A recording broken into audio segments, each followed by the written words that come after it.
question here from Liz. My name is Liz, and I'm in Columbus. I found you guys about 2 years ago, and I felt like I made a lot of progress at first. And then around a year ago, I think my anxiety and depression just kind of got worse after COVID. Failed relationships, Ohio winter is hard, people disappointing me, things like that. So I actually found creating, like crafting, wood, paint, metal, glue, whatever.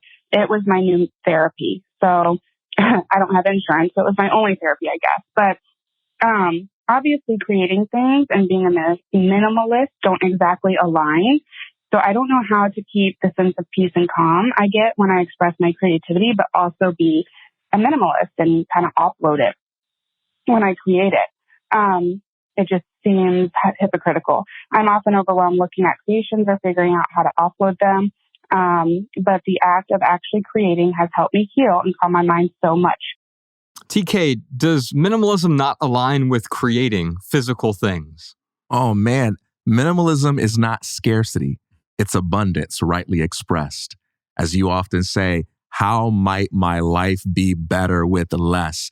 It's not just the less, but how might my life be better? You get rid of things or you downsize and declutter things only because you're trying to make space for what really counts. Mm-hmm. And so if you're living a life of optimal creative expression and you're delving into your arts and your crafts and your house is filling up with all sorts of delightful tools that you're using and they bring you joy, that is minimalism because you got rid of whatever was holding you back from indulging in what brings you the lasting pleasure that you desire. Yeah. I mean, we're all creating something, I remember at one event, someone asked this very similar question about her creation. She's like, I don't want to sell anything.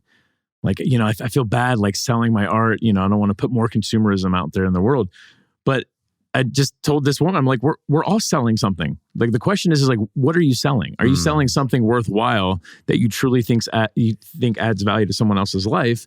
And I would say the same thing to this question. It's like, are you truly creating something that you think is going to add value to someone else's life? And if you are, that's great. If anything, minimalism helped her realize how important the creativity was to her. Yeah. And I think where she got confused with there is just, I don't want to force anything onto someone because that is what consumerism does. Yeah.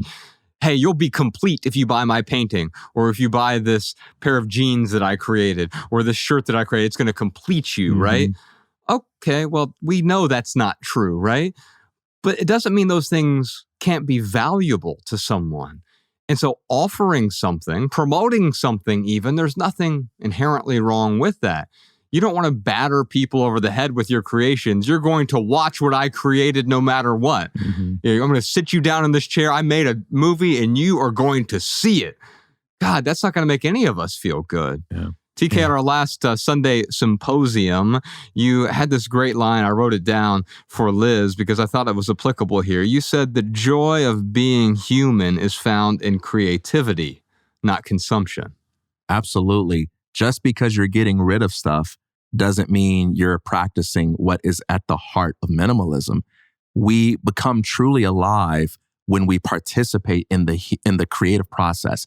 That's what makes us human. We don't find our greatest fulfillment in just getting a bunch of stuff that's out there and bringing it into our homes, but it's looking within and tapping into that abundance that's within our own souls and bringing it forth, And so what you're doing really strikes at the core of everything that we talk about.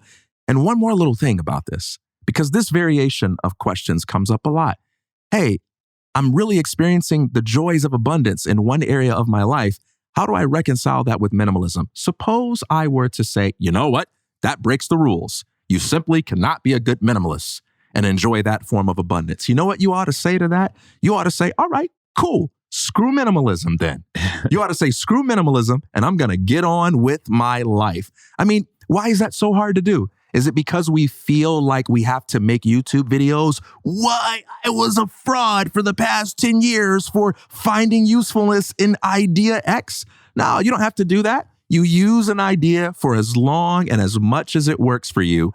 And if it runs into a situation where it just doesn't provide value, sit it down until it provides value again and go with what works. You don't have to make a YouTube video renouncing people, disassociating from people who still find value in it. Mm-hmm. You don't have to be an enemy of it. You don't have to change religions. You just continue to do what's healthy for you. Yeah. I would never recommend someone be a minimalist. Like I would never look at someone and be like, oh, you know what you need in your life? Yeah. Minimalism. Like that is not the flag. That's not the hill I'm dying on with someone. Imagine you handing them a tract with oh my God. Yeah. But it's just like the minimalist rule book printed out. Right. But a little small version of it. Yes, this will improve your life. Look, it's funny because people think that we are proselytizing minimalism, but really for me, I've connected with this philosophy. It started with my stuff. It started with my debt.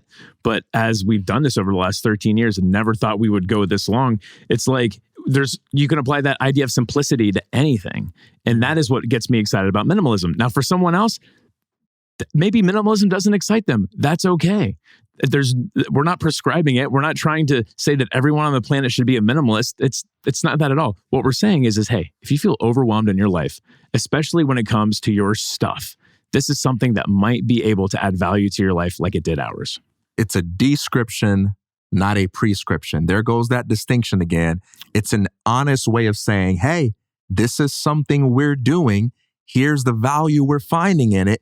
And here are some tools that might be useful for you too. Mm-hmm. But it's not a prescription. It's not a list of shoulds and shouldn'ts that you stand under as if it lords over you from above. That's not how things work. It's just like basketball. I'm a basketball fan. That's not part of my identity.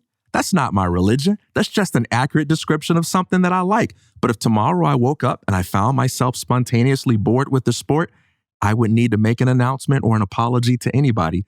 I could simply be and enjoy that new form of being without attachment to the label. I love what you're saying there. It reminds me of something Derek Sivers talks about. He identified as part of his identity, his core identity. I'm a musician. I'm a musician. I'm a musician. And he held on to his guitars and his keyboards and his liner notes and all of these things that he had created. And he realized several years had gone by and he hadn't played an instrument. I'm a musician only if I'm playing my instruments. You're creative only if you're creating. But we often hold on to these as part of our identity because they become infused with who I am as a person. Yeah. And to describe me, I must have the accoutrements. And so if you're creating or you have the accoutrements for creating just because that's part of your identity, it's okay to let go. But if you're actually creating, as Liz said, she creates as therapy. Or if you're using minimalism as therapy or music as therapy, I think that's a beautiful thing. Yeah, absolutely. Yeah.